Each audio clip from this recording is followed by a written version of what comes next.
crafty friends, Wens here from Crafty Kiwi Mama. I am just going to show you a little set of foil that I picked up. Not this Halloween, but the previous one. It's from Company Crafter's Companion, and it's just called Halloween Luxury Acetate Foil. You may recall the recent make that I did, and I'll show you. I've just got it offside here.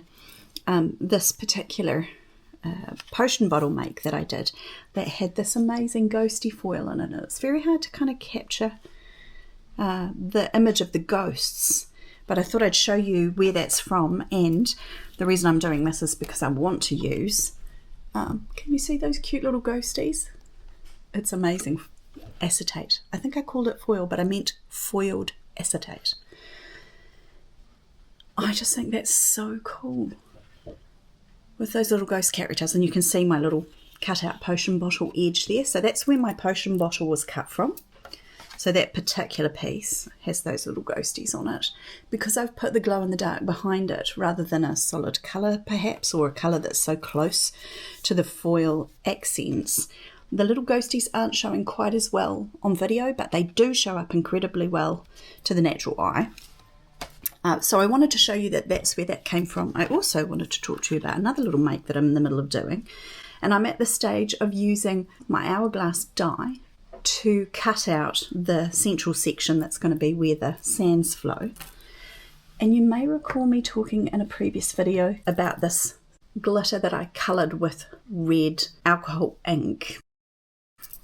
Not just one red alcohol ink, multiple red alcohol inks to achieve that colour.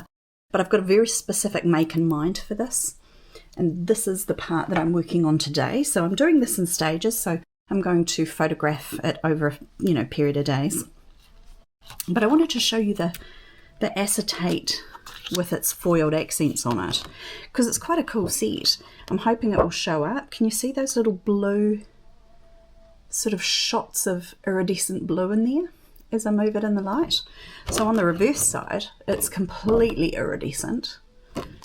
But on the main side, it's bats that look black when they're sort of flat, but when you tip it in the light, they have these blue-green shots of colour in it. Amazing.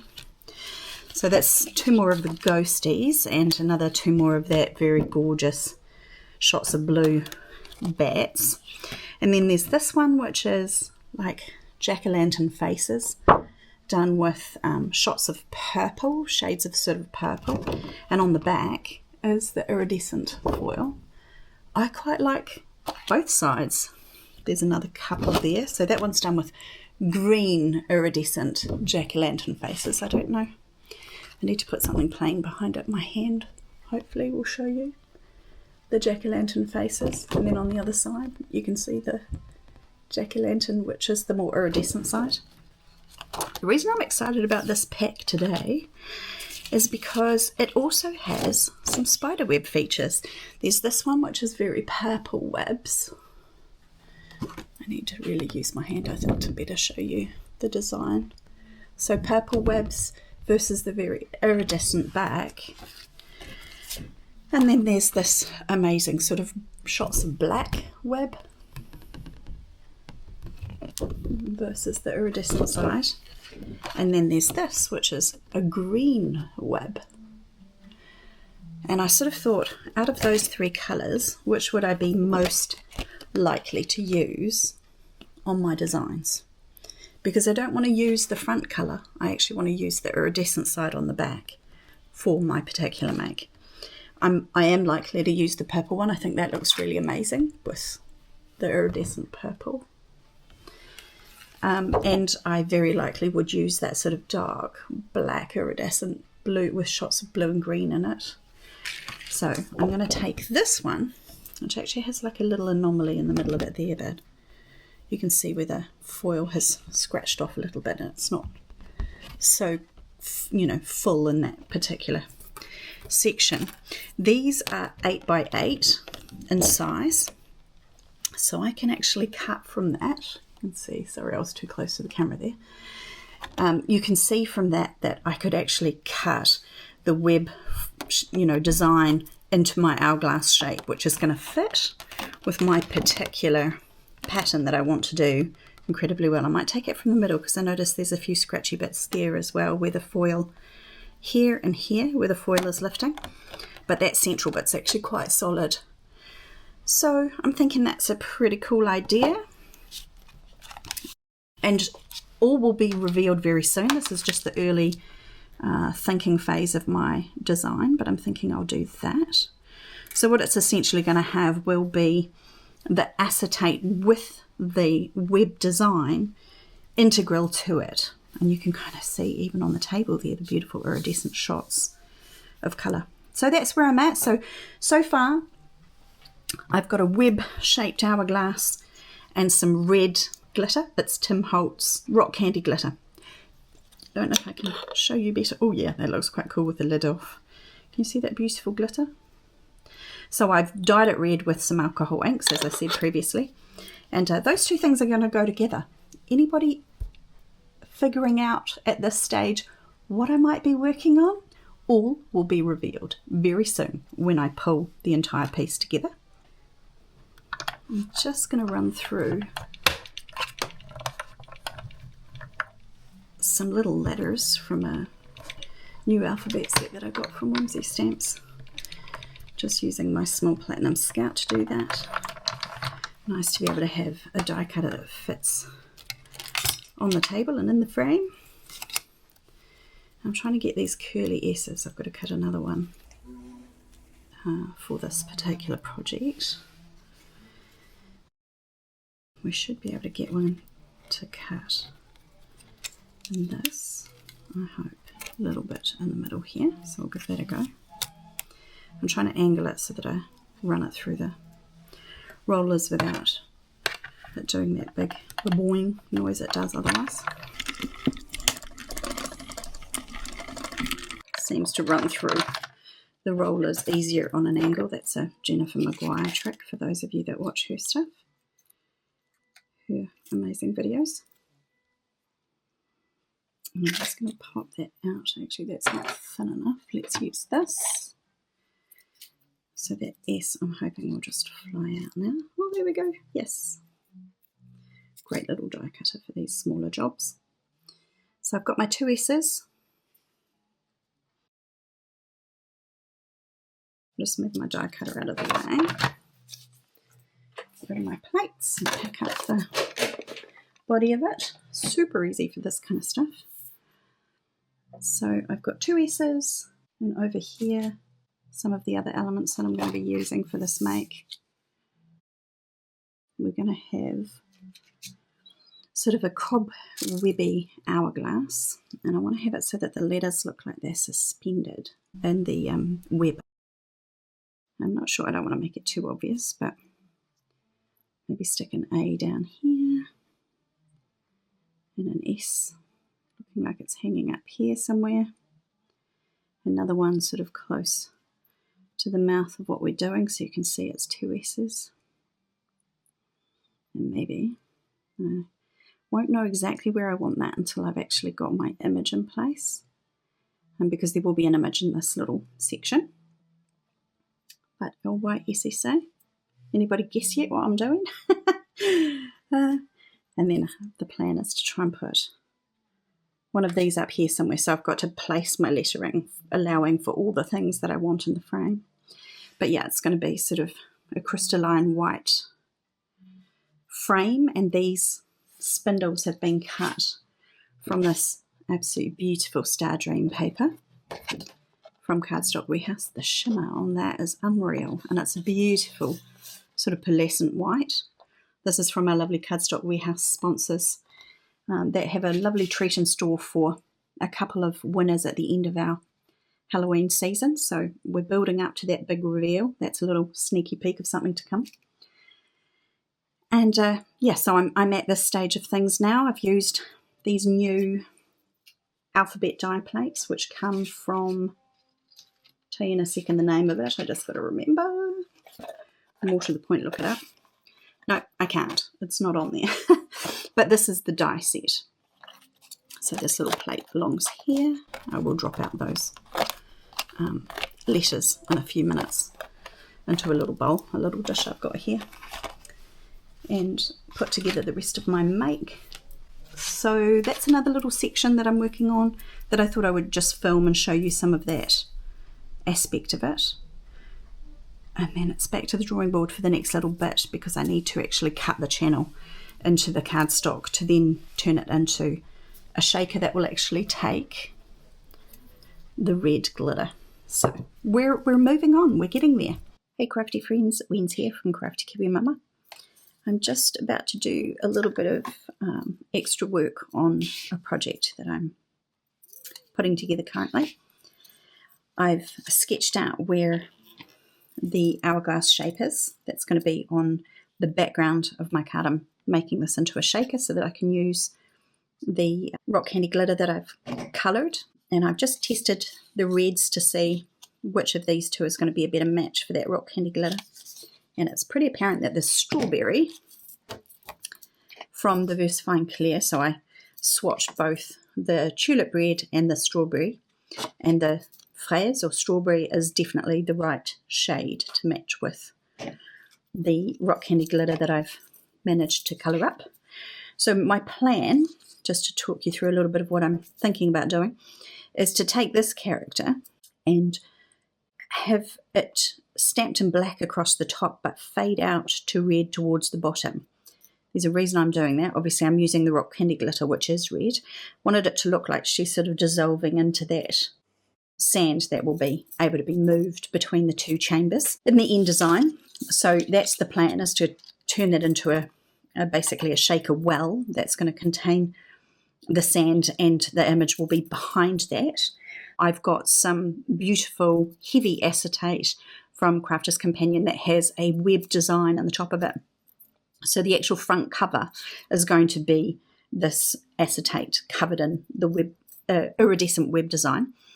And the reason that we're doing that is because this character is meant to look like she's deep within a spider web. And there's a reason for that, which I'm not going to reveal quite yet, because I'm hoping that a few of you are having some fun guessing as I'm sharing a little bit of my process. So far, we're at this stage of colouring up this character. The next thing that I need to do is actually just trim some wide mint tape so that I can protect the outside of that shape. I just want to have the image stamped within the chamber where it's meant to be. Theoretically, it doesn't matter because this section will be covered with the top layer. However, if I stamp the sides, you'll still be able to see through the depth of the chamber the extra stamping, and I don't really want the bats part of it to appear there. So I'm going to mask that area off and just leave the character in the central chamber. So I'm going to do that now. Bear with me a second while I just get all that organised. I think the fastest thing for me will be just to trim it by hand. Right, so we have this wide mint tape. This is 4 inches wide. Okay, I'm going to put some non-stick matting underneath because I don't want to damage my table. So, and this, it will peel up from the non-stick background here for me a little bit easier. But I just need enough of the mint tape really just to, I actually want the outside, not the inside. As I explained, this is the bit that I want to mask off. So I'm just going to draw around. It doesn't have to be pretty or perfect. It's just rough and ready just to get that area masked off in order to be able to create the mask that I want to cover the area that I don't want to receive any of the ink. So this is probably, as I explained, not entirely necessary, but I want to do it. I think it will help the process of what I'm doing quite well. I'll just take that end down while I trim it quickly.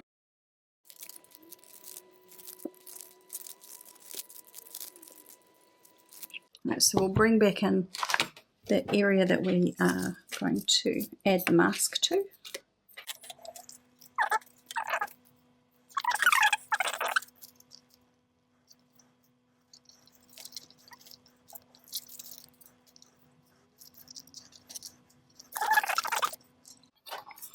Okay, good enough, good enough, good enough.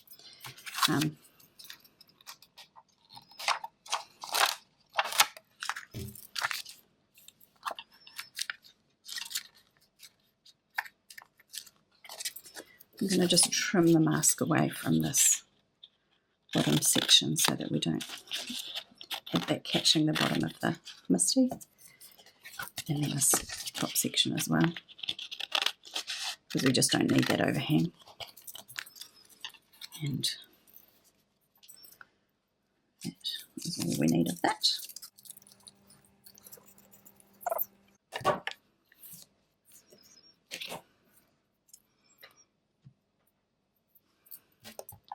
And now to do the little trick that I need here. Just realised why I should have kept a piece of that. I'll peel that back open and use it on that section that I want to mask off so that we don't have anything past that point there. Or here probably. Yeah, I'm not sure about having the bats in that section. I think I want that all to turn into sort of red, but we can probably go over it with just some red ink, which will make the effect of the bats disappear. And because I'm going from red to black, I'm going to do my red stamping first. So let's ink up our little character. This is a well-used stamp. It's been used a number of times now, so it's plenty prepared for this little aspect of things. I think I'm going to do it like that in a sort of triangular shape. I need something to wipe up my ink or it's going to end up everywhere. Yeah. I don't want that to mark the other paper.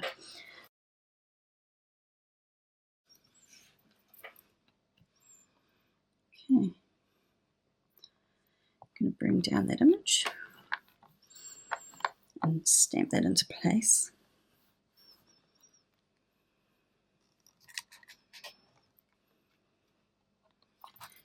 Which needs more than one go to transfer as we'd like it to. Not quite sure why that's not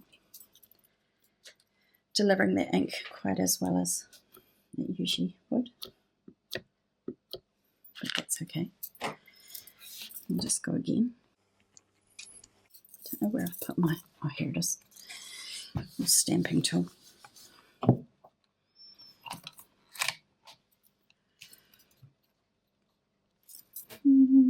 That's pretty good, but I think the sides need, maybe I just need to press that bit down.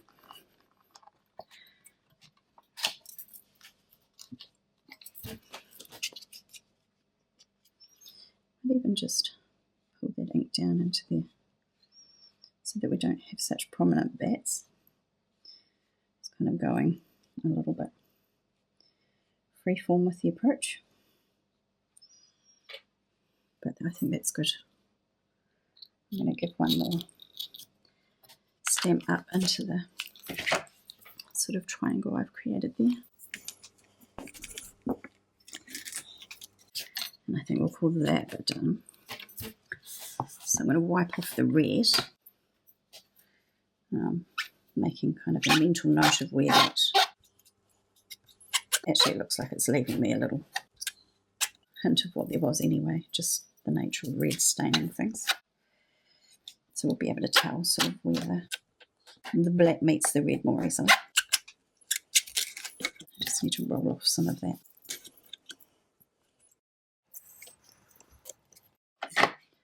The next thing I'm going to use is some VersaFine Clear in the Nocturne to stamp the rest of the image. The image that I'm trying to emulate here, or the character I'm trying to emulate here, is a beautiful, legend has it as this incredibly beautiful character. And I think this is such a beautiful image that when I was toying with the idea of my creation, this image came to mind to be the image to use for this. There's something that's sort of got a little bit of black that's going to go over the other stuff, but I think it's absolutely fine. Might just need to tidy up my edges a bit. But theoretically that's going to go nicely. Right, I need to bring the black down into those crevices just a little bit more. Not sure if I'm pulling this off quite as well as I had hoped, but we're going to give it a go. Might be that she looks like she's got a red underskirt rather than the actual design idea I'm trying to do, but still, I think it'll still look effective. I just want to get some ink onto the stamping on the right hand side, but laying it here on the left as we're inking up the character. And I've sort of added a bit more colour in that area.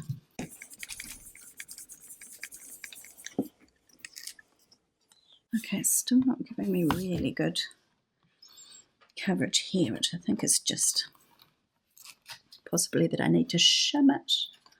So I might put a little bit of cardstock underneath that just to lift that area.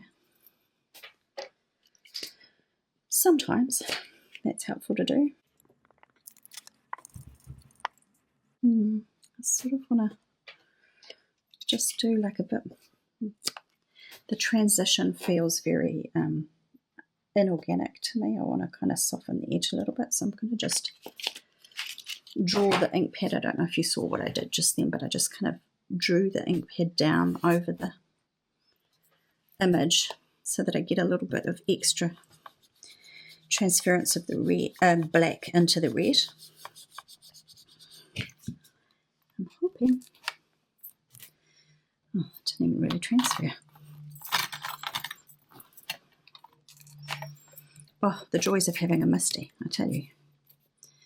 So that you can go over and over things, because sometimes it does take more than one attempt. Okay, I definitely want to have that more feathering that I'm doing into this sort of extra layer to come in a bit more strongly. So add another little bit of ink down.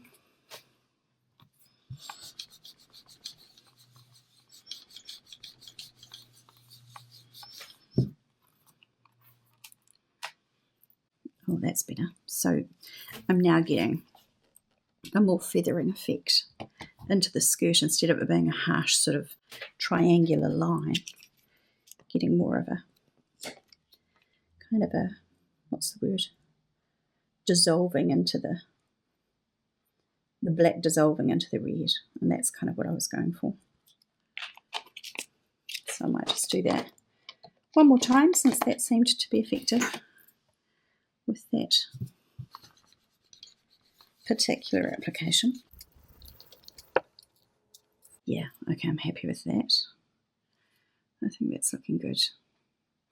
I'm going to get my Fudibiori pen. This is the pen I'm talking about, Zig Fudibiori. And it's a water-based dye ink. I probably need to let this sit for a minute before I try and do any additional things, but I'll explain what I'm going to do. I'm going to bring her dress line a little bit higher so that the top of her cup becomes part of her dress. And I'm going to draw in where that gap is sort of missing, the white line is. That shows the shape of the wine glass, and then the stem of it down here I'm actually going to colour in completely, because I don't want her to be holding a wine glass. She's just going to have her hand up like that, because this character is like the lore that I'm dealing with, LORE, is got nothing to do with a wine glass, and I want to remove that from the picture. So I'm just going to adapt that picture ever so slightly so it doesn't have that in it. And I do have a little bat off to the side here, which I'm not 100% sure what I'm going to do with. I'll use my Fudibiori pen to like colour in some of these extra aspects here. But yeah, otherwise I think I'm pretty happy with the way that that's stamped out. And I think it's going to look pretty good. So we'll start to remove. Oh, that's interesting. That's such inky ink. It's bled through my masking paper. So I hope it hasn't done that on the sides, or it might have ruined what I was trying to do. But anyway, I don't think I need. Oh, actually, I do need the mask for this bit. Maybe I'll just use the pen here. You can just see what I'm doing. Adding in some of these extra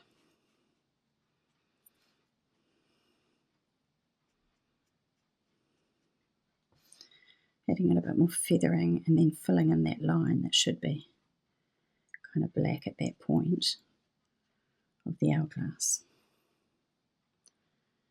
And yeah, I kind of don't want the bats. So we're just going to take it as if it's kind of her dissolving into that side of the hourglass there. How do I make that little character fill in? Can we make that part of the hair? And that just part of the dissolve.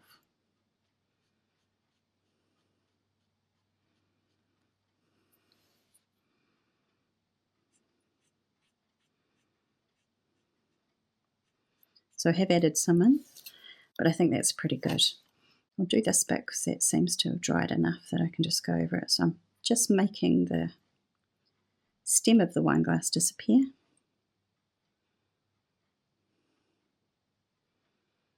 Colouring that little bit in. And if I can freehand this without too much difficulty, I'm going to just make that wine glass be her dress.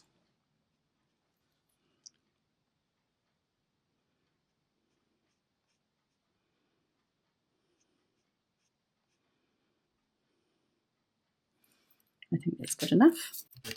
So I've just adapted the image so that's just her hand at that point, taken away the wine glass and then filled in so it kind of looks like she's dissolving into what's going to be our sand coming down here. And I may end up using, there's a little die that brings like a peak of what would be the sand coming down, like a visual representation, but as a die cut. Could bring that down, which I'll stamp in that same red. So that'll be the next thing that I work on. Let's do a little reveal. I'm going to lift this because I'm worried about the ink having kind of bled underneath more than I had hoped it would. Oh yeah, it has a little bit. None of that's a deal breaker though. It's not the end of the world because we are going to be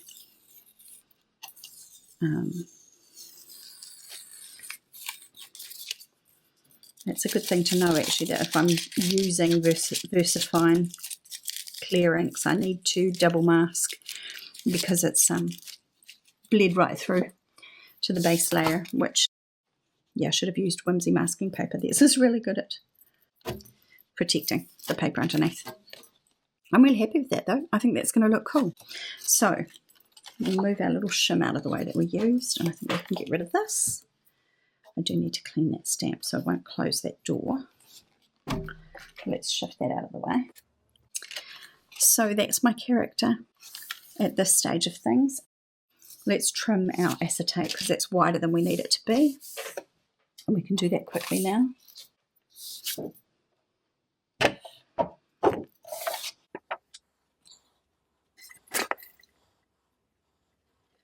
Just making sure at this stage that the section that I'm choosing doesn't have any really obvious bits of the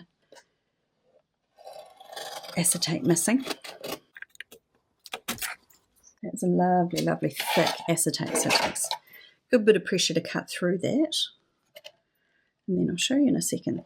It's very well protected. It's actually got a film on it. So at the moment it sort of looks a bit murky, but when we take that layer off, it's going to really pop and be quite striking. So I ended up using the green acetate, which I'm less likely to use that side of it, to get the reverse side, which is just the pretty iridescent side of it. And then these are the elements that we're going to put together for this. So basically that's going to be our acetate cover. And then once we've got the hourglass shape cut out and ready to add in, we're going to have this little character and a couple of webs and the lettering, which I'm wondering if any of you have figured out yet what I'm up to. So that should be quite good. I think that'll be fine. Once I get the surround done, which I've just decided I'm going to do in black. So I've got this cool paper from Cardstock Warehouse. It's from their Foundations collection called Blacktop. It's 100-pound cover cardstock. And this one's the 12 by 12 size. This was not part of the pack that we were sent to work with. This is some extra stuff I just had in my stash, but their cardstock's wonderful. I think it works well to kind of combine what I have in my stash from them with what we were sent to work with. So I've got a combination of this, which is just from my stock, but still Cardstock Warehouse. And yeah, I think that's going to look cool because it'll be quite striking. So I need to cut that section into a 4-inch wide strip. I don't know if I'm going to be able to do it on this cutter because it's 12 by 12. No, I'm going to have to pull out the big guns. I'm just going to go and cut it off camera because I can't fit my big trimmer in here. Okay, so I've cut it down now so that I've got a 4-inch strip out of the 12. So we'll put that aside for use another day and draw back in our elements so you can see that's how the hourglass is going to fit into that. And now I'll go and take my hourglass shape and run it through my larger machine. Okie dokie. So we have a nice clean cut done of the hourglass shape.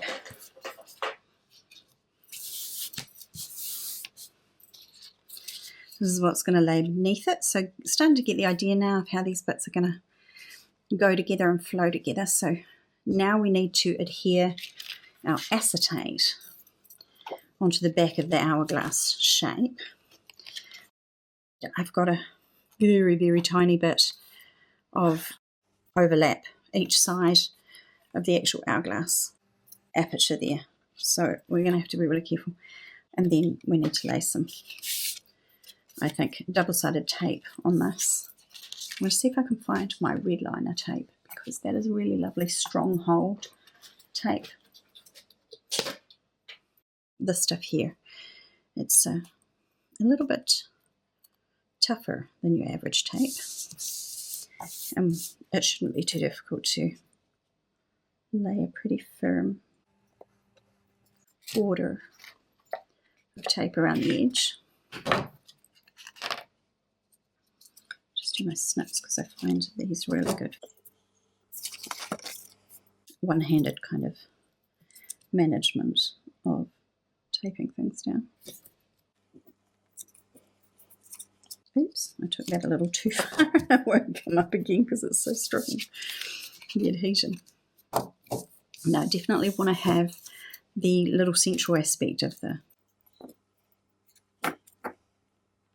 hourglass to fit snugly against the acetate so we don't have any movement when that's shaking the shaker bits around. So we're going to do that really carefully. Just bringing that in because otherwise the rest of it's going to run straight down the sides. So we're just creating a little extra adhesion there, covering that little area. Making sure I'm sort of snugly up against the edge there. I've overlapped those slightly, but that won't matter at all. Once I lift the tape, it'll all kind of settle down a little bit more snugly. And then that last little section here.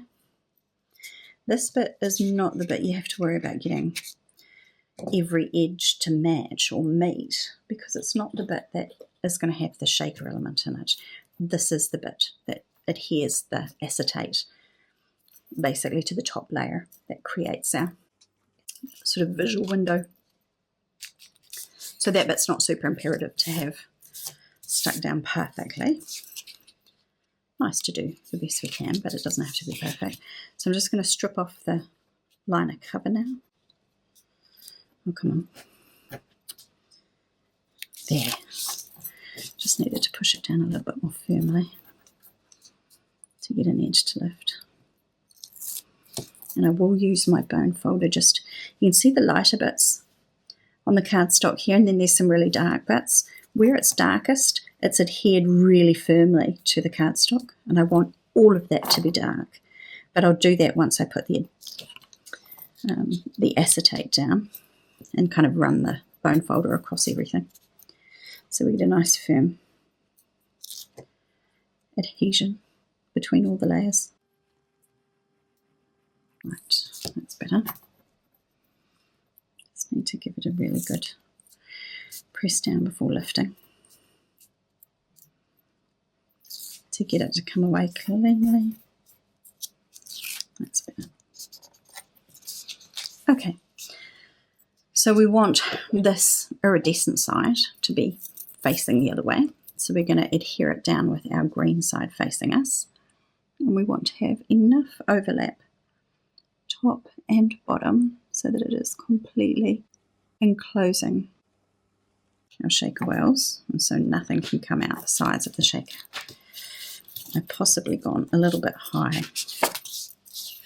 Oops. At the top, but I think that'll be fine because we're going to run our actual foam to contain within that barrier, so I think we'll be okay. That's, yeah, you can see on this side here there's not very much overlapping the actual base of that, so I'll have to be a little bit careful. I should have brought that down just a smidge. Too late now, that's not possible. But I'll show you what I mean about getting the base to adhere down so that it all starts to look black like that. See how it really deepens the colour? You can see as it's making contact. Now it starts to fully connect to the cardstock underneath. We've got really good adherence underneath there, which is great. It's going to run, I don't want that lifting. Okay. I think that should be fine. It's going to be good. I think I want that bit to be the top. It doesn't matter at the moment because I haven't cut it to size, but I think I want that bit to be the top. So we're going to do that over our pretty lady. I'm wondering about just bringing back in the ink pad and doing the section that brings it down in that central aspect. Just by hand, freehand it.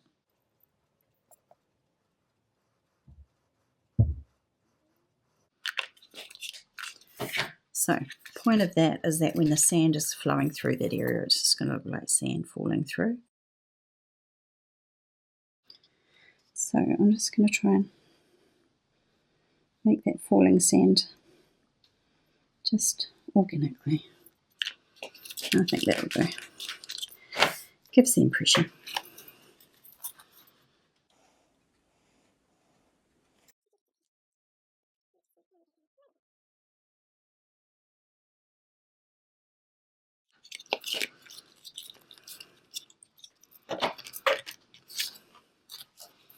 So the bit that we're seeing still comes in at that bottleneck. So I'm just going to run our foam tape along the sides now.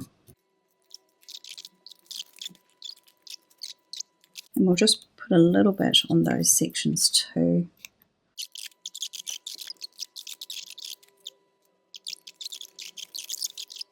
So I want to cover the acetate with the foam and make sure that we are right up to the edge but not obscuring the well itself. So that's good.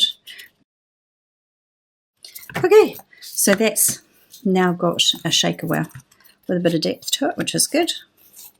And a much shinier acetate front now that we've taken the protective cover off it. We should be able to adhere that here to that little character. Now the tricky bit is to put, I need to mark exactly where that's going to go. Because I need to put it on that way around. Oh, what's going to be the best way to do this? Oh, that looks about right, actually. So if I get that top one adhered down,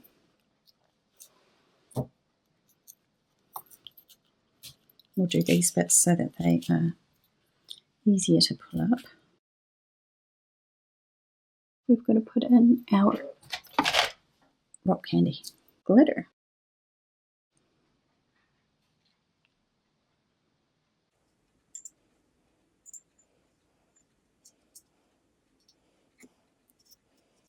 this bit's going to be a wee bit of a delicate operation to get everything stuck down where it should be. I think I want a little bit more. Don't want to obscure it completely, but I want to have enough in there that it definitely gives the coverage and the effect that we want. Yeah, I think I'll stop there because I think if I do too much, I'm just going to obscure the whole thing. I'm just going to scoop that in from the side so that we can get our stuff adhering down without the rock candy glitter getting on top of the actual foam. Okay, so that bit we're good, and then this bit at the end I'll pull up. Then we've just got the side strips to help us get this into place a little bit more easily. So what I'm trying to do here is line up the top. We worked out that that was about right there.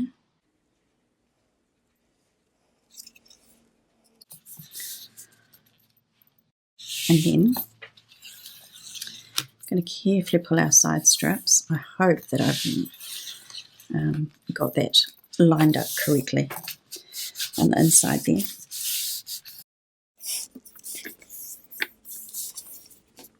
Okay, and here's the big reveal.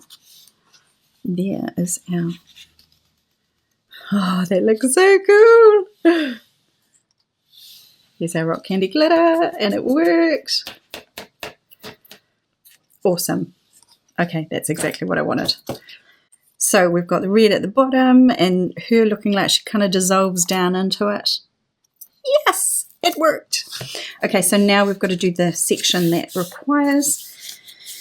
I'm just going to press down well so that my shaker well is completely contained. I'm going to run a couple of strips down the side to fill in those gaps, just along the edge so it doesn't kind of collapse on the sides.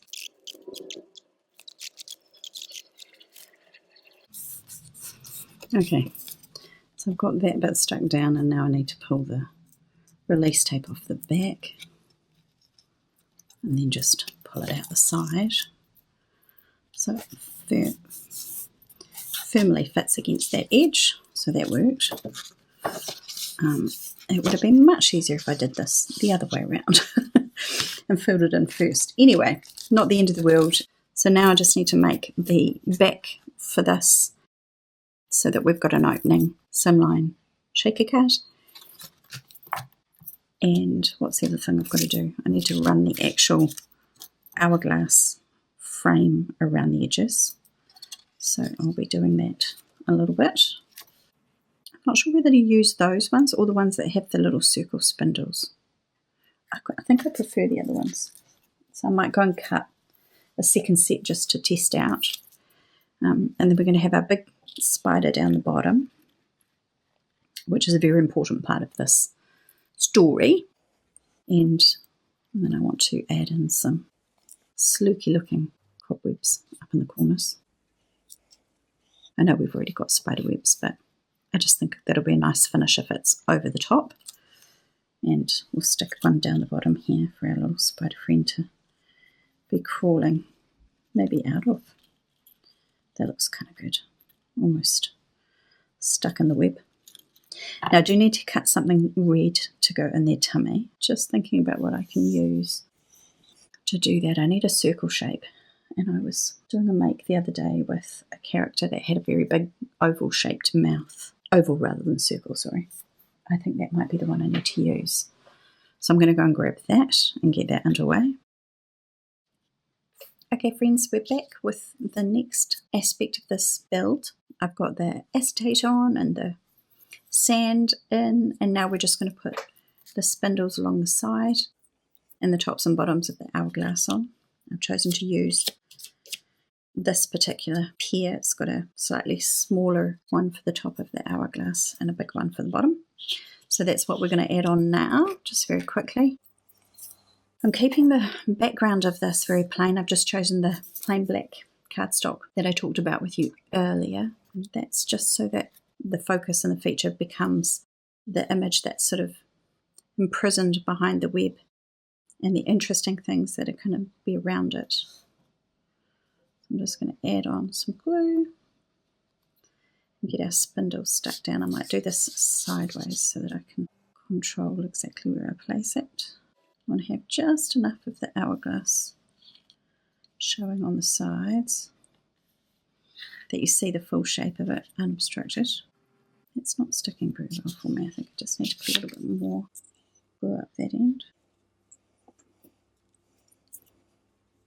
I might just hold that in place for a second.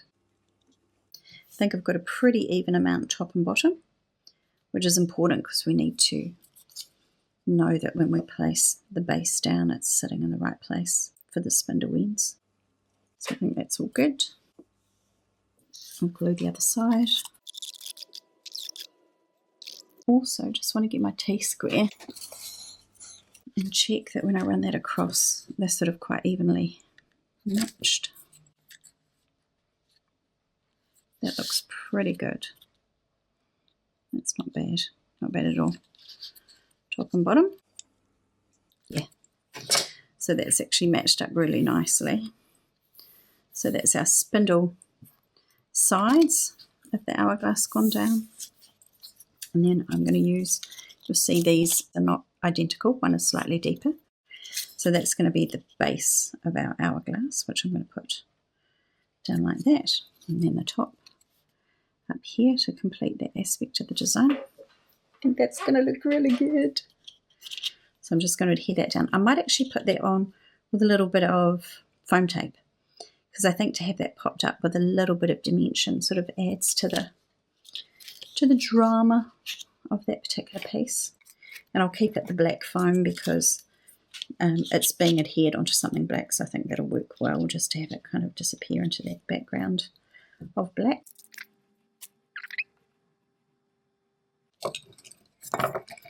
And again, I'll just bring in my T-square to make sure I've got it relatively straight. Curves up at the sides, but I think that's good. So we'll call that done. Make sure that we are square across the bottom, which looks pretty good. Okay, so that's the top and the bottom of our hourglass set, and we have our cool sands that fall top and bottom. I like it when it goes this way around because it meets with where she's starting to, as I brought that colour down as if it was part of the sand falling through. I think that's quite cool. Okay, I just have to trim top and bottom a little bit so that it fits onto a slimline card, and then we'll layer in our other little elements.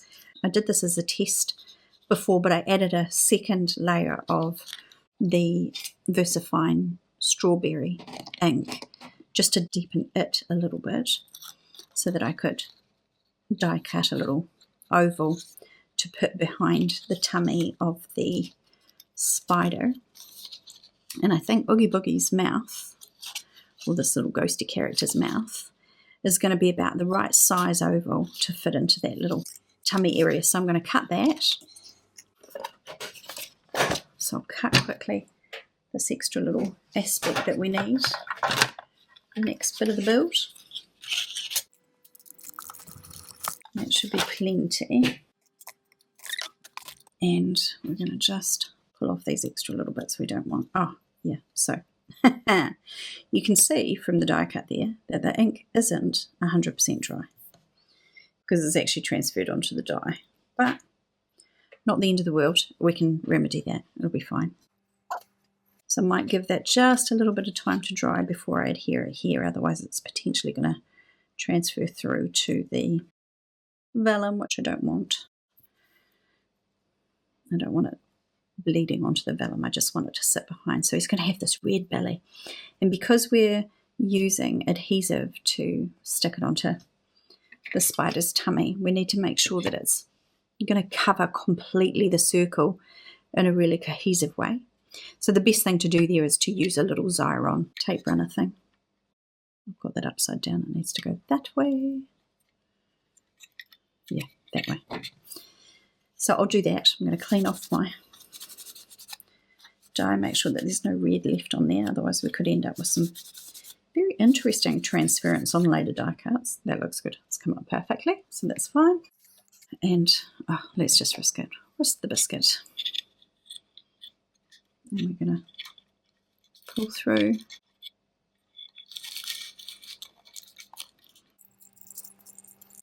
I haven't really pulled through far enough to get a good twist there. Or break. Oh, do you know what? I've done it the wrong way around. Because what I needed to do was adhere the top, not the bottom. That's okay.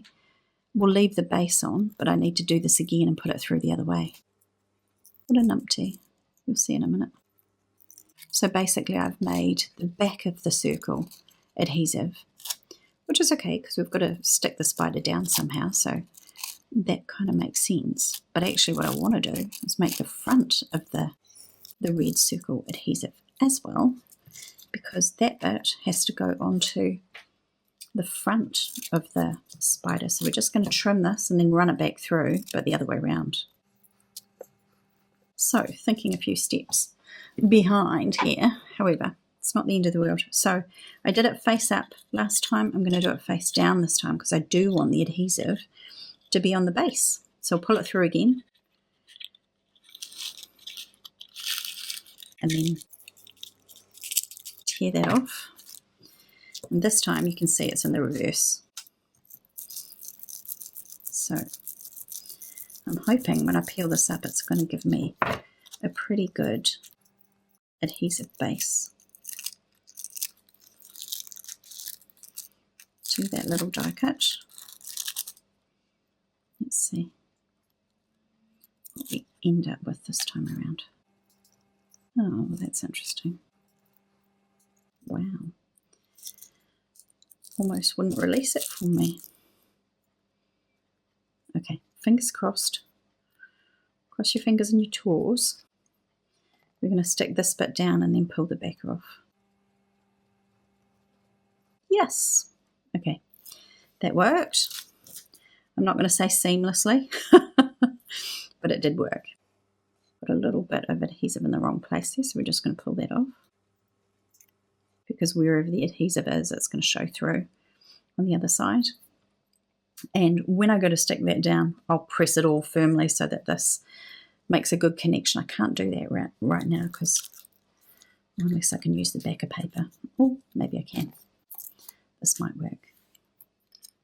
If I do this, which is just putting the backer back on, I'm going to just press that in so it adheres really well on the front. And see what's happened there is that the adhesive now makes the red show up really nicely. You can see there's a little bit where the adhesive didn't connect very well at the very top. Not going to stress about that, it's not the end of the world. Still looks like a pretty silky spider, so we're going to go with that. And he is cut out of vellum because he's meant to be the crystal spider. So there's some lore that goes with the movie that I am basing this on. That is the crystal spider, so he has to be cut out of vellum. So this is the Cardstock Warehouse heavy vellum. It's 48 pounds, I think. So it's a really nice heavy weight, so it's quite substantial. And even though those legs are really delicate, they're holding it really nicely to what I'm doing there. Now we need to have the spider so that his little eyes glow red with the sand showing through, which will be good. So we just need to make sure he's not over the top of the iridescent aspects and gets the red. That'll look really good.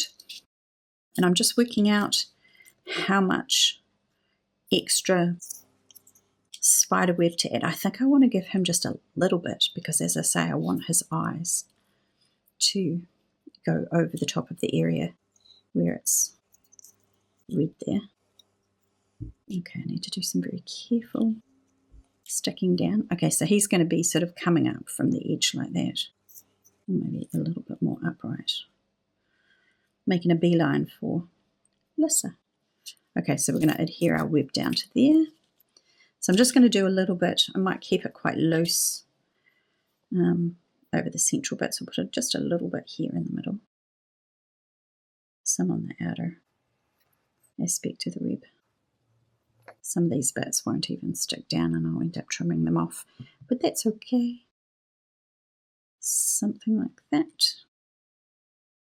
And you might think that spider web looks interesting, the die cut one, and that's because it's been treated with a little bit of mica spray stain, so it's actually got a little bit of shimmer and shine.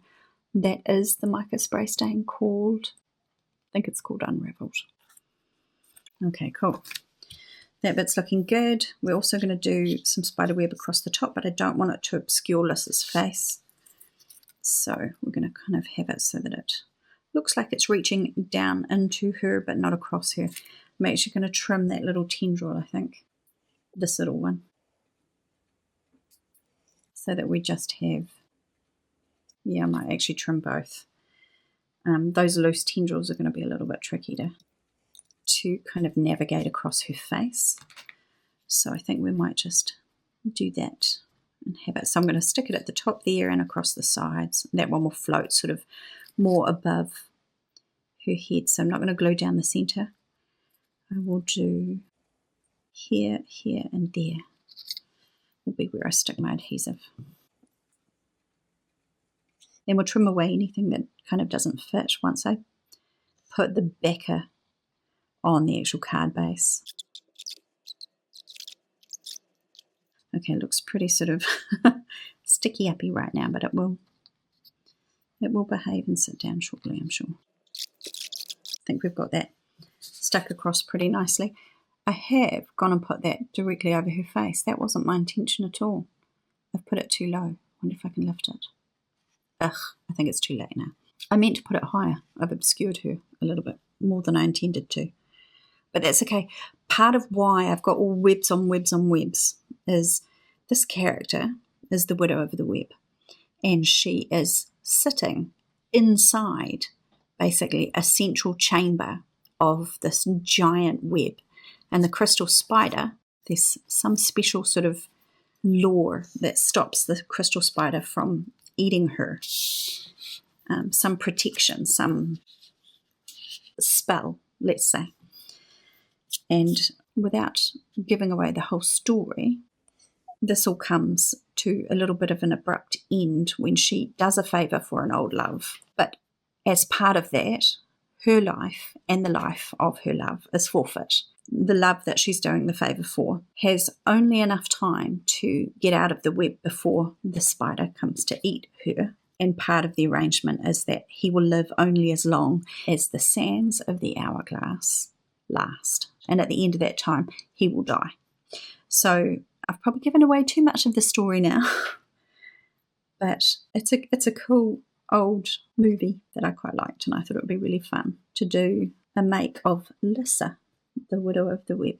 And I'd love to know if any of you, without me giving away the actual title of the movie, know what it is I'm referencing. That would be kind of cool.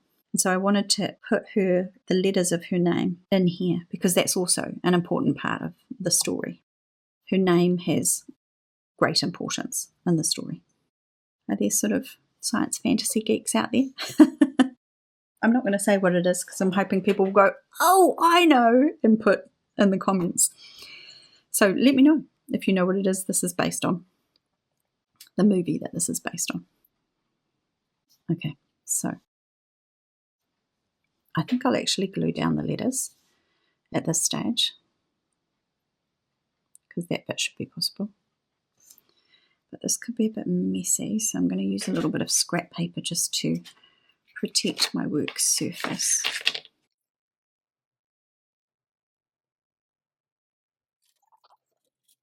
Haha! Those of you that have been watching my earlier videos will have heard me banging on about not being able to find my needle nose tweezers. These are my needle nose tweezers. Look how fine they are. They are fantastic for tiny little die cuts like this and for placing them easily and still finding somewhere without getting glue all over the show. I think we'll do that for the first one. Hopefully it's not going to make a mess below that. Okay, oops. We'll put our Y. And that's how her name is spelled, L-Y-S-S-A. I think that'd be quite cool, sort of there. Oops. Behave. I want it to go like that. They're just meant to look like the letters are sort of hanging in the spider web, which they are, quite literally hanging in the spider web. And that one's going to be about here. I think we'll put that one, I think I decided there, just so that it's over that little bit that I thought looked a little bit messy after I'd finished writing it. And because I want to put the spider sort of down here, I don't know if I want the A there or there. Listen. Yeah, I think I want it here.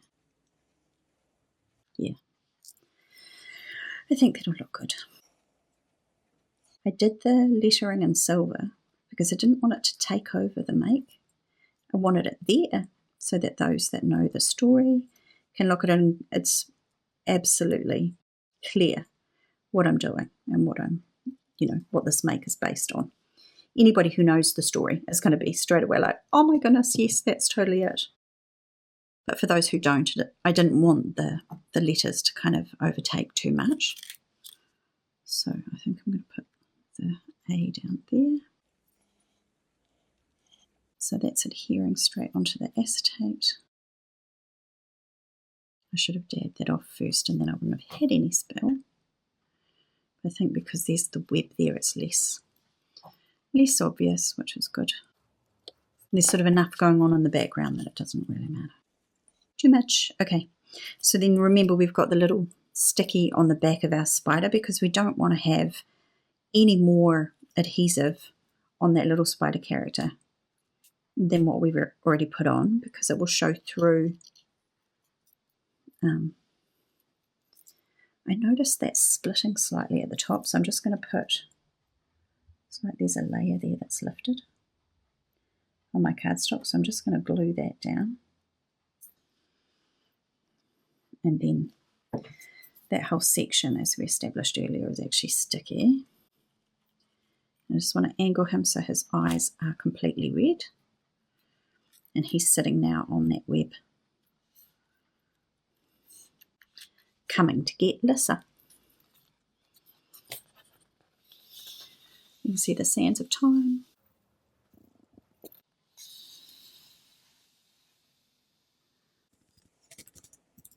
Have run through. Okay, so now last bit is just to trim the ends, top and bottom, and the extras on the sides from the spider webs once I figure out exactly the length that my card base is going to be. And then we're done. Okay, I'm going to put it back on and then wrap it all up. I'm going to create a hand cut base from one of these lovely black cardstocks from Cardstock Warehouse. I think I'll use another 12 by 12 piece. I'm going to cut it to 8 inches and score it to 4.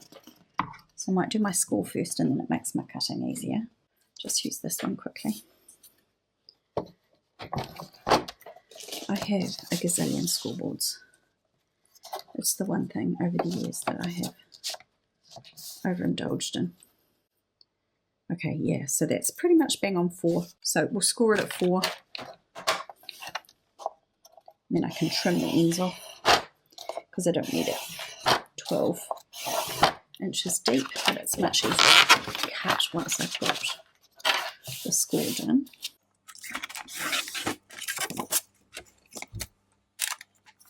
I just need to make a note of how long. If we're making that 4 wide, I think I want it. Well, it must be 9 because if that's 8 3/4 and that's only just covering, I need another little bit top and bottom. How wide is that? Oh, maybe not so much top and bottom. Yeah, okay. I'm working it out as we go along. I might try and trim these bits and then we can figure out the card base from this. That's that one.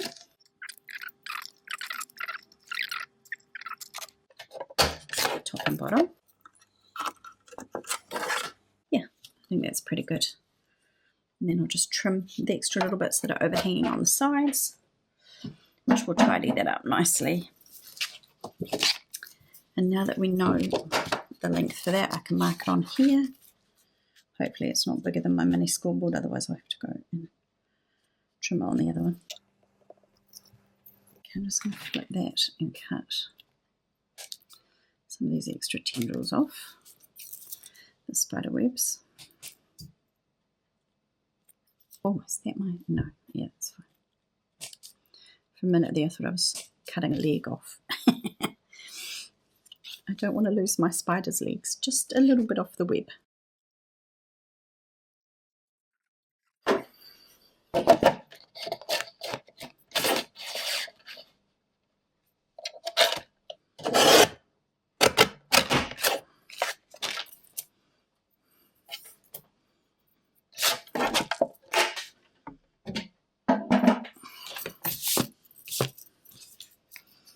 Okay,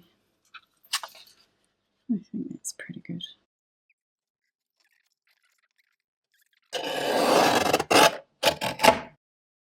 I went past the edge here, but it still managed to cut quite cleanly, which is good. Love this little trimmer. Okay, so I think we've got our edges all tidied up nicely. I'm just going to add that onto the card base, and then that is our design. Widow of the Web, Lissa in her web prison. It's a bit sad, that story.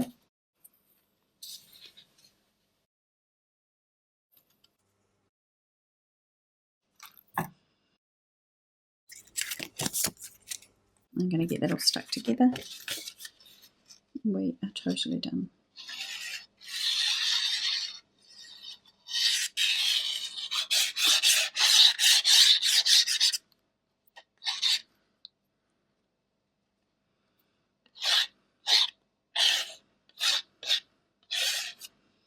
I want that coming loose, so I'll put a bit of extra adhesive on there. Adhere that on corner to corner. The bottom just fits super nice.